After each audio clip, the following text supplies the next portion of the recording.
저희 아사지 미디어가 창간 1주년을 맞이했습니다. 그동안 보내주신 사랑에 깊이 감사드립니다. 저는 아사지 미디어 대표기자 조선혜입니다. 딱 작년 7월 21일 제가 아사지 미디어 새로운 인터넷 언론사를 창간했는데요. 1주년을 맞아서 그동안 있었던 일에 대해서 좀 정리해서 말씀드리는 가벼운 시간을 가지고자 합니다. 일단은 그동안 제가 1년간 사랑해주신 많은 분들께 진심으로 감사 인사 전하고 싶습니다. 작년 그 대선 끝나고 전 직장 퇴사한 다음에 새 회사를 차려서 혼자서 이렇게 운영을 하고 있는데 구독자 현재 유튜브 구독자 486명 달성을 했습니다. 그동안. 그래서 때로는 그 혼자만의 욕심에 비해선 좀 아쉬움을 느낄 때도 있었지만 반대로 생각하면 그 현실에서 예를 들어 광장 같은 곳에서 저희가 486명 앞에서 어떤 얘기를 한다는 건 대단한 일이지 않겠습니까? 그렇게 생각하니까 굉장히 많은 분들이 저희 아사지 미디어 또 혼자 운영하는 매체인데도 구독해주시고 관심 가져주시고 얼마나 감사한 일인지 다시 한번 깨닫게 됐습니다. 기사와 영상은 지난 1년 동안 약 110개씩 올렸고요. 중간에 제가 영문판도 발행을 해보고 여러 가지 시도를 하느라 개수가 명확하진 않습니다. 쇼츠 같은 경우에는 189개 정도 되더라고요. 한번 올릴 때 한 2개씩 올렸더니 개수 차이가 이렇게 나더라고요. 그래서 기사 없이 영상만 올린 경우도 있었고 창간 초반에는 제가 그렇게 했었습니다. 그런데 그렇게 하다 보니까 제가 그 말발이 유수하지가 못해서 좀 사고 칠까 걱정돼서 최근에는 아예 짧더라도 기사를 쓰고 말씀을 드리는 식으로 진행을 하고 있습니다. 그동안 제가 단독에 대한 기준이 굉장히 높습니다. 그래서 단독 보도라고 할 만한 게 그렇게 많진 않았는데 가장 대표적인 단독 말씀드리면 전직 대통령 윤석열 씨의 배우자 김건희 씨에게 샤넬 가방 추가금을 결제해준 A사가 21g 김태형 대표의 배우자 조우연 씨가 운영하는 회사이고 이 회사는 청와대 경내 패션위크 청와대 안에서 패션위크를 열려고 했던 윤석열 정부에서 하지만 무산됐던 그 사건과 좀 연루가 되어 있는 업체다라는 걸 작년 12월 1일에 제가 보도를 한 바 있습니다. 11월에 캐치를 해서 반론 받는데 한 3일 걸렸고요. 결국에는 못 받았는데 저는 반론을 충실하게 가능한 현장에서 직접 만나 뵙고 받는 식으로 노력을 하고 또 그 반론을 받을 수 있는 기한을 충분히 주는 것이 맞다라고 생각을 해서 그 단독 보도를 뺏길 위험을 무릅쓰고 그렇게 진행을 항상 해오는데요. 그래서 11월에 그 현장 취재를 갔었고 반론을 받기 위해서 근데 저희가 반론을 받으려고 하는 목적 그리고 드리고자 하는 질문은 오프라인으로 충실히 전달이 됐습니다. 직원분이 받겠다고 하셔가지고 그랬는데도 현재 2026년 7월 21일까지 어떠한 반론도 없었습니다. 그리고 법적 대응도 없었습니다. 그래서 이 보도 작년 12월 1일에 한 보도 아마 높은 확률로 사실에 근접하지 않을까 추측을 하고 있습니다. 현재 관저 의혹 관련해서 2차 종합특검이 수사를 진행하고 있고 21g 관련해서도 다양한 증거 정황들이 계속 쏟아지고 있는 상황이라서 이 사건은 현재 진행형입니다. 제가 2022년 8월 전 직장 재직 당시에 최초로 보도한 이후로 2024년에도 관저에 드레스룸과 사우나가 있다라는 부분을 최초로 보도를 한 이후 현재는 매체를 차려서 김건희 씨 샤넬 가방 추가금 결제 등등 해서 또 단독 보도를 하고 있는 상황인데 현재에도 이 사건이 계속 진행 중이라는 사실 알아주셨으면 좋겠고요. 또 단독 보도라고 할 만한 게 실패한 단독도 있었습니다. 실패한 많이 회자되지 못한 윤석열 정부 문화재청이 수상한 상품권 거래를 했다는 내용인데요. 순천에 있는 영세 서점과 계약을 했는데 낙찰 9위인 업체와 결국 계약을 하는 말도 안 되는 사건이 있었다. 문화재청 상품권 거래도 이상했는데 경호처 상품권 거래도 좀 이상한 부분이 있어서 작년 8월 20일 제가 참관하고 한 달 정도 됐을 때 단독 보도한 바 있는데요. 당시에 제가 보도를 나중에 그 관련 부처들에 대해서 다 반론을 받았습니다. 그래서 국가유산청, 지금 현재 이름이 바뀌었죠. 문화재청이 국가유산청으로 바뀌었는데 여기서도 8명이나 계약을 포기를 해서 낙찰 구입 업체가 선정이 됐다라는 그 해명을 하면서 8명이나 계약을 포기한 게 이례적이긴 하다고 얘기를 했었습니다. 이례적인 일이 왜 윤석열 정부에 일어났는지 참 의문스러운 사건이었는데 당시에 작년 그 10월 국정감사 당시에 모 의원실에서 관심을 좀 보이셨는데 추가로 뭘 더 알아낸 건 없으셨는지 그 국정감사 질의에서는 다뤄지지가 않았습니다. 그리고 나머지 단독은 제가 최근에 썼던 틱톡 관련된 단독인데요. 너무 가슴 아픈 단독입니다. 올해 6월 12일에 썼던 건데 틱톡이 저희 아사진 미디어 보도 영상을 무단으로 삭제를 하고 차후에 그거를 추후 사후 통보를 하는 방식으로 진행이 돼서 제가 이 부분을 강하게 지적을 했는데 틱톡에서는 그 약간 AI로 쓴 것 같은 이상한 그 이메일 답변만 보내고 그 뒤로 뭐 별다른 그게 없었고 차후에도 한번 제 영상이 삭제가 된 적이 있었는데 그거는 항의를 하니까 며칠 만에 풀리긴 했습니다. 그런데 그게 전 이게 그 일반 영상이 아니라 보도 영상인데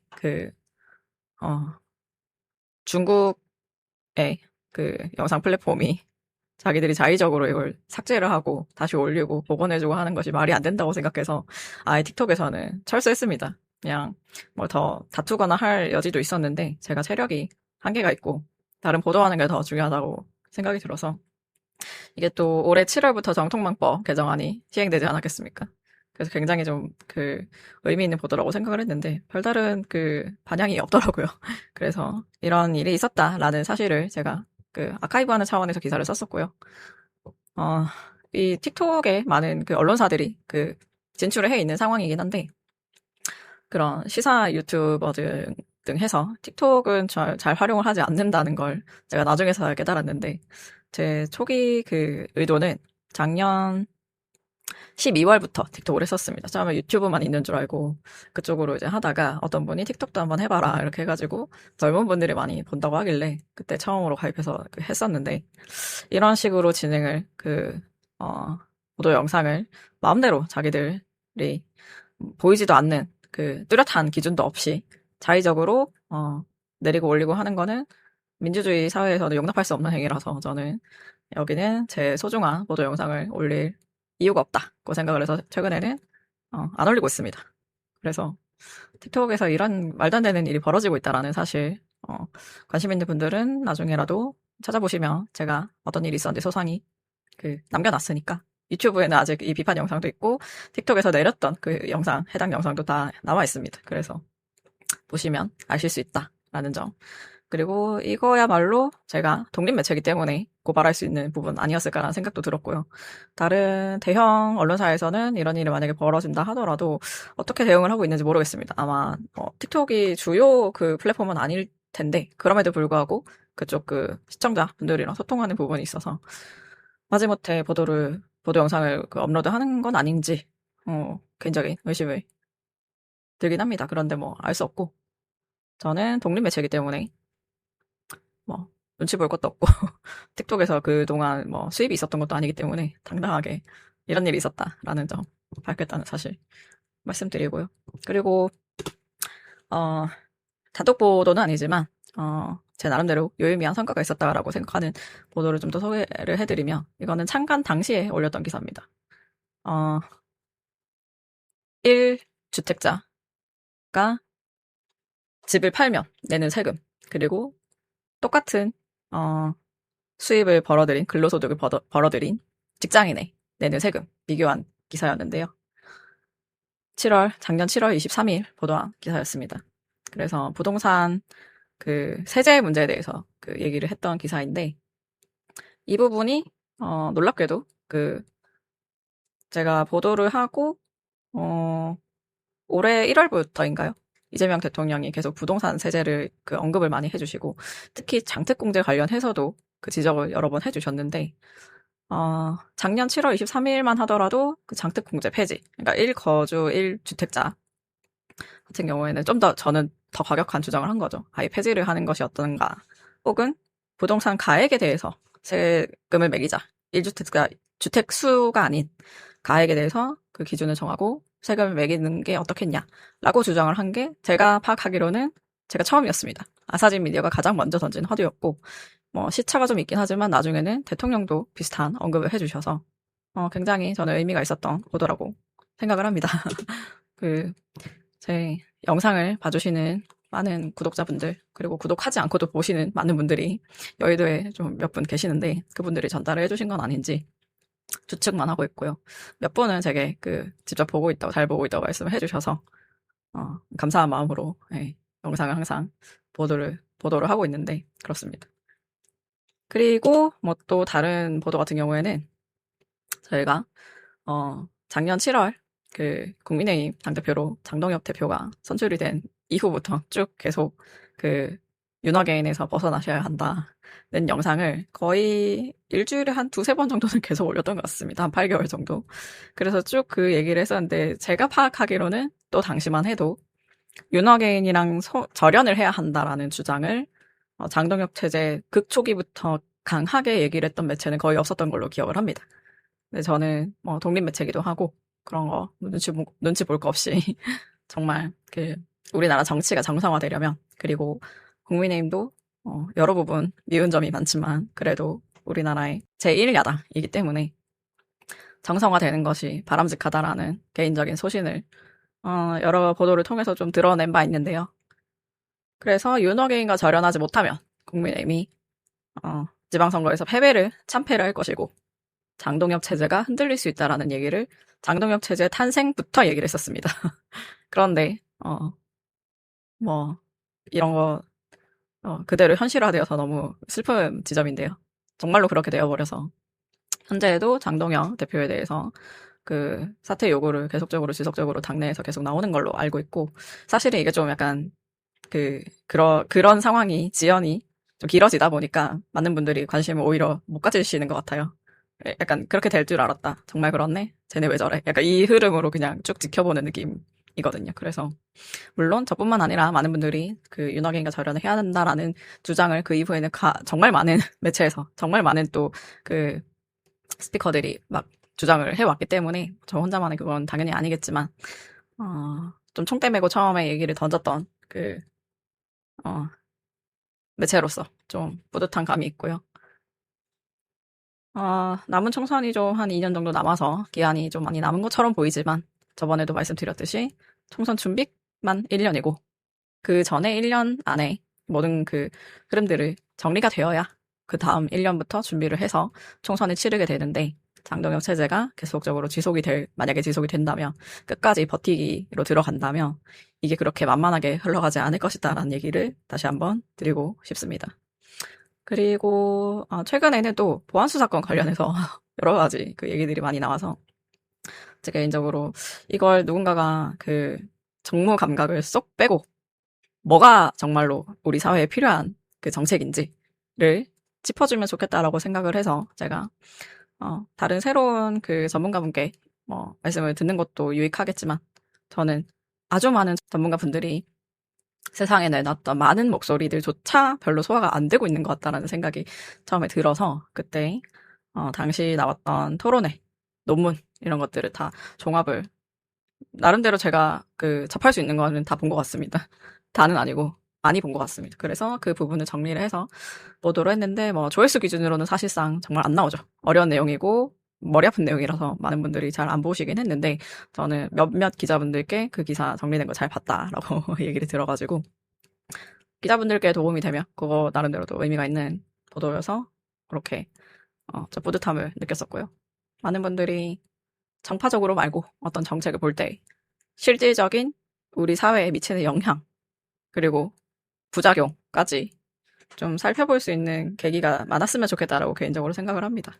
그래서 그런 정책적인 부분, 저는 원래 경제부 지재를 더 오래 했었는데요. 나중에 퇴사하기 전에 정치부에 몇 년 정도 있었고, 그래서 이제 정책 부분을 들여다보는 게 좀 더 익숙합니다, 사실. 사람의 그 발언이라든지 행동보다는 이런 정책이 앞으로 우리 사회에 어떤 영향을 미칠지, 어떤 부작용은 없을지를 보는 게 더 익숙한 그 캐릭터인데. 그래서 앞으로 그런 부분에 대해서도 계속해서 문제가 예상되거나 발생되는 부분에 대해서 발굴을 해서 지적을 할 생각입니다. 그리고 그 우리가 공당이라고 할 수 있는 그 정당들에 대해서도 만약에 그 부분들에 대해서는 이제 정무적 판단으로도 좀 어, 보이는 문제점들이랄까 그런 게 있으면 계속적으로 비판을 할 예정이고요. 더불어민주당이나 국민의힘이나 다른 여타 소수 정당에 대해서도 충분히 그렇게 할 의사가 있습니다. 그 부분이 아마 제가 퇴사를 하게 된 가장 결정적인 계기가 아니었을까라는 생각이 드는데요. 그래서 제가 몸담았던 회사뿐만 아니라 많은 언론사들이 비슷한 이유로 아주 자유로운 보도를 하기가 어려운 환경에 있습니다.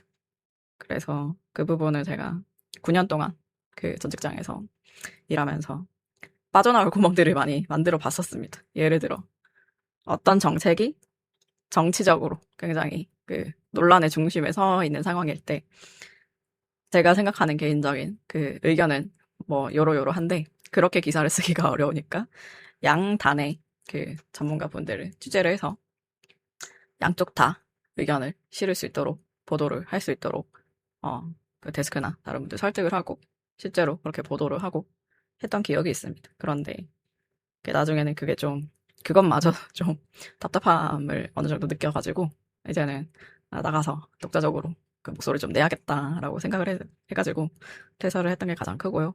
그래서 퇴사 당시에 그 원로 선배께서 그런 이유면 어쩔 수 없겠다 그 얘기를 해주실 만큼 좀 이제서야 1년 만에 제 그 독립의 이유를 설명을 드리는 것 같습니다. 그런데 이게 또 해보니까 만만치가 않네요. 그렇게 비판 기사를 쓰고 하는 거는 전혀 그 어렵지 않은 부분인데 제 입장에서 이렇게 되니까 운영이 참 예상은 했지만 훨씬 더 어려운 것 같습니다. 유튜브 알고리즘이라고 하는 게 예를 들어 제가 100개의 영상을 올렸는데 그러니까 마지막에 올린 101번째 영상이 터졌다고 칩시다. 그런데 그게 모 정당을 까는 거였어요. 그러면 유튜브가 다음 102번째 영상은 이 정당을 까는 걸 올려서 다른 그 조회수가 이제 터졌다고 치면 비슷한 결로 인지를 하고 그 비슷한 분들께 추천을 해줍니다. 그런데 제가 102번째 올린 영상은 그런 영상이 아니었어요. 그냥 또 우리 사회에 필요한 어떤 비판 영상이었는데 유튜브의 그 생각과 어긋났죠, 제가.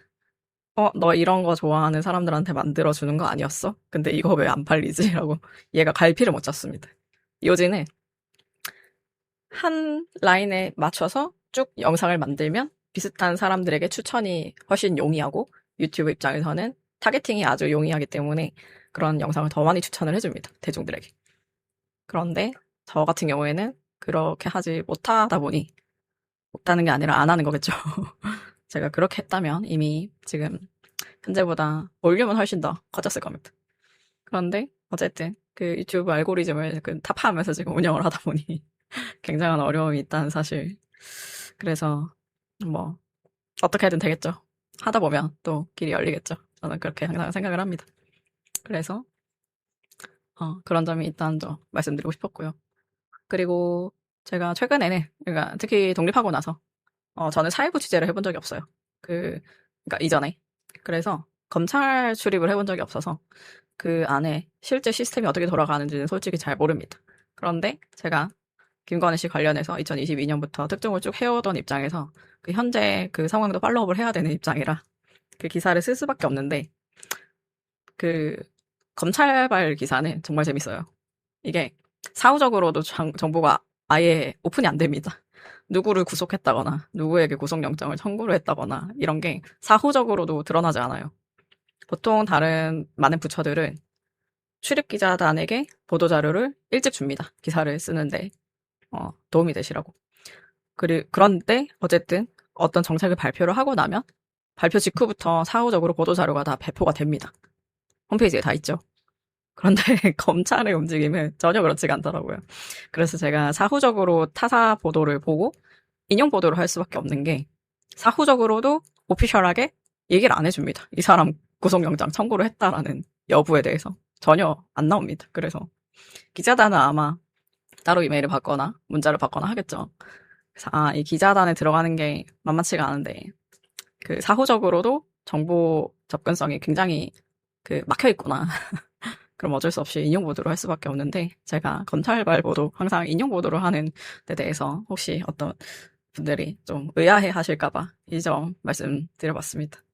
어쨌든 1년 동안 기사 쓰고 영상도 만들고 제가 현재에는 말씀드리기 어려운 여러 가지 사건들을 겪으면서 제 뉴스 사이트도 자체적으로 제가 제작을 해서 현재까지 운영을 하고 있고 아주 많은 일들이 있었는데 뭐 다 설명드리기는 어렵겠습니다만 그렇습니다.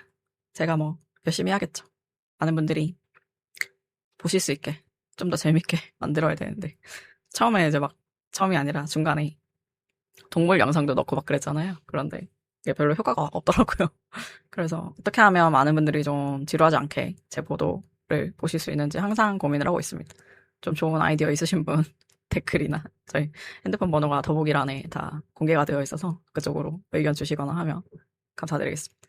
그래서 제가 어쨌든 유튜브 수익화 전에는 거의 지금 수입이 없는 상황인데 제가 감사하게도 클래스 101에서 제 강의를 제작을 해달라고 말씀을 주셔서 제작을 해서 올린 상황이고 제가 관저 취재 당시 취재기를 쓴 책도 현재 인터넷 교보문고 등에서 만나보실 수 있게 출간을 한 상태인데 많은 분들께서 강의와 책 많이 봐주시면 감사하겠습니다.